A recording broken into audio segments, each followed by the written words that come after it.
Hi, and thank you for tuning in to the Daily Dose for Spiritual Growth. It's Talk About It Tuesday. Yes. And we're going to continue on with the book of Psalms, chapter 23. Again, I'm going to be reading from the NIV and Pastor is going to be reading from the Passion.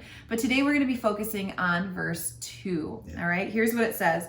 He makes me lie down in green pastures.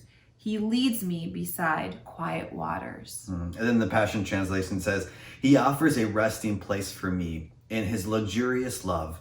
His tracks take me to an oasis of peace, the quiet brook of bliss. It's so poetic. So descriptive. Yes, and that's why I love the Passion Translation, because I'm familiar with the NIV. Yeah. But then when I read it in the Passion Translation, it just brings out some new life because it's written. And I think it's so interesting because the Passion Translation is really focusing on the meanings of these words, right? In the Greek and the Hebrew, and really trying to pull out what did those terms mean back then. And I know in this one specifically, what is that idea of love that they're trying to establish? This whole resting place of luxurious love here, that the Greek word is agape.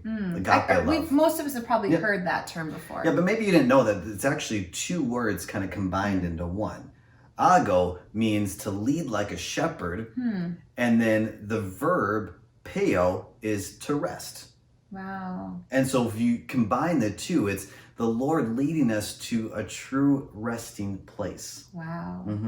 So interesting. Yeah. Now, as we talked earlier this week at church on Sunday, we talked about this idea of rest. And for many of us, to really rest difficult for us can be uncomfortable. You know, we're fine to rest when we get away on vacation, but to find rest in a week or in a day, it feels like, oh, I can't do that. I have too much to do. But as we talked about on Sunday, and as this is describing, real love from the Father is this idea that He beckons us, that He draws us, that He leads us into a whole nother level of rest as we rest in Him.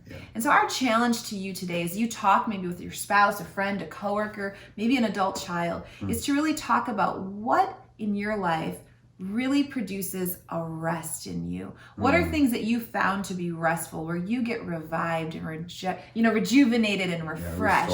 Is it listening to worship music? Is it watching the sunset? Is it reading your Bible? Is it watching a show at the end of the night? Is it going for a run? Playing with your kids? But what are those things that really causes you to rest? And is it a time where you can reflect and you can really ponder how good the Lord is? We ask that you spend some time doing that today. And our hope is that God will just reveal to you this amazing agape love that He intends to help us rest. Hey, thanks so much for tuning in today. Make sure you tune in tomorrow for another Daily Dose for Spiritual Growth.